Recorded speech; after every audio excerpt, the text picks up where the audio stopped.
Continuing now with our newest contributor on Fox News, Governor Sarah Palin. Now, why do you think 60 Minutes? You know, 60 Minutes spent 8 minutes on you last Sunday night. You know, they have this new book out that they were interviewing the authors and stuff like that. And there's a lot of, you know, stuff in the book about McCain, about Biden, Edwards. But it was 8 minutes about you. Anything about Obama? A little bit, but not a lot. Not a lot, you know? But Obama's been on that show. He's on, like, he's one of the co-contributors. I'm Steve Cross, I'm Barack Obama. He's on like every week. Right. Okay, I want to run you 2 clips from that show and have you react. The first one is from one of the authors of the book Game Change, John Heilman. Roll the tape. She still didn't really understand why there was a North Korea and a South Korea. She was still regularly saying that Saddam Hussein had been behind 9/11. And literally the next day, her son was about to ship off to Iraq. And when they asked her who her son was going to fight, she couldn't explain that.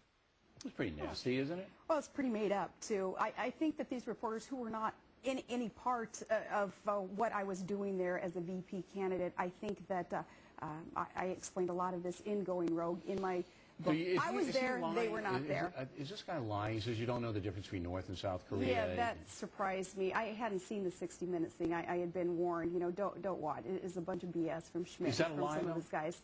Yeah, that is a lie. Okay. That is a lie. Was it a lie that you thought Saddam Hussein was behind 9/11? You know what? On that, I did talk a lot to Steve Schmidt about the history of the war and about where perhaps the 9/11 terrorists came from and could there have been any connection to Saddam. Okay, so I admit that I asked lie, questions about it. But you weren't blaming 9/11 on Saddam Hussein. No, okay. no. And yeah. So and the shipping out of your son to Iraq, you didn't know why. That's a lie. See, these reporters were not there, and I think that these are the political establishment reporters who love to gin up controversy and spin up gossip. The rest of America doesn't care about that kind of crap. I agree with you. The rest of America, we are concerned about a 10% unemployment rate, a 70.3% underemployment rate. What's true and what isn't. Well, they do. They need to read my book. And when this guy said Sarah Palin didn't know the difference between North and South Korea, I went, that can't be true. Maybe these are the same guys, though, who are saying that, you know, some of the other tinfoil hat controversy and... Look, this guy is a writer for New York Magazine. It's a left-wing magazine. I don't know who they are. Okay. I don't think that I've ever met these guys. They didn't interview me for the book. Now, Steve Schmidt, not your best friend. He was a big shot in the McCain campaign. He also was interviewed in this 60-minute piece. Roll tape. The authors say she hit bottom trying to prepare for her vice presidential debate. The person in charge of her debate prep made a desperate call to Steve Schmidt. He told us that the debate was going to be a debacle of historic and epic proportions. He told us she was not focused, she was not engaged, she was really not participating in the prep. Now, to be fair, Schmidt later on said that McCain would have lost bigger had you not been on the ticket.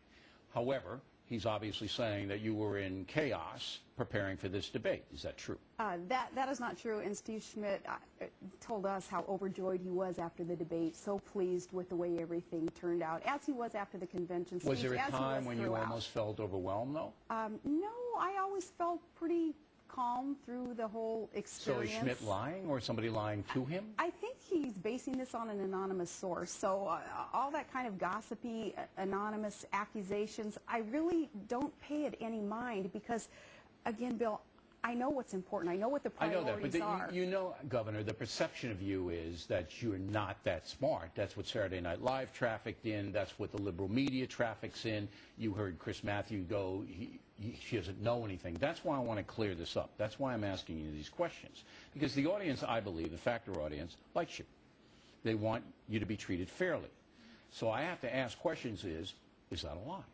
And now, I think the proof is in the proverbial pudding, to use a cliche. You did very well against Biden in that debate, although you did call him "Oh Biden" at one point. I did, but I think the analysis after the debate was a surprise that Biden had more gaffes, had more mistakes made in the campaign. You held your own with him. I felt good about it. Steve Schmidt felt great about it. So these new revelations of the chaos or the frustration are alarming.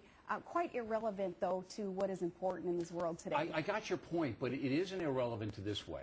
You now have a forum here at Fox News, okay, that you can immediately neutralize 60 Minutes.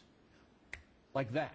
And the American people are immediately neutralizing outlets like 60 Minutes. But they want to hear from you about it, though. Right. They want to hear from you. More and more Americans are looking at some of these networks, that biased journalism, and they're saying, nah, that gig's up. We're not believing that stuff anymore. And that's why they're tuning into Fox I like 60 News. Minutes. I think they're honorable people. All right, finally, you're going to do a Tea Party event in Nashville, Tennessee. Can't wait. In February, right? Now, I've predicted that you may run on the Tea Party ticket, 212.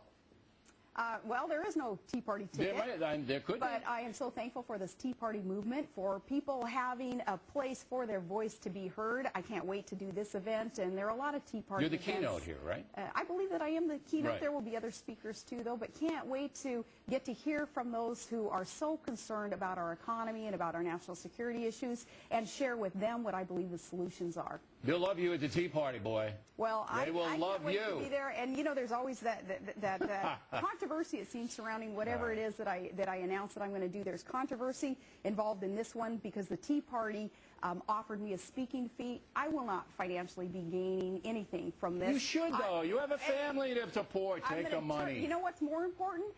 More important than money in my pocket from an event like that is being able to turn it right back around and contribute to campaigns, candidates, and issues that will help our country. All right, kill the music for a minute. I got one more for the governor. I can't let her go without this. So how was the first interview on Fox News as a contributor? I couldn't ask for anything better. I was with the big man on campus. And who is that? Bill O'Reilly. I thought it was Todd. Todd's sitting over there. He's the big man on campus, not me. Hey, listen, Governor, it's a pleasure to have you. We're all very, very happy that you're on board with us. And, again, anytime you want to set the record straight, we're here. Oh, we'll be doing a lot of that. All right. Governor Palin, everybody, right back with Crowd.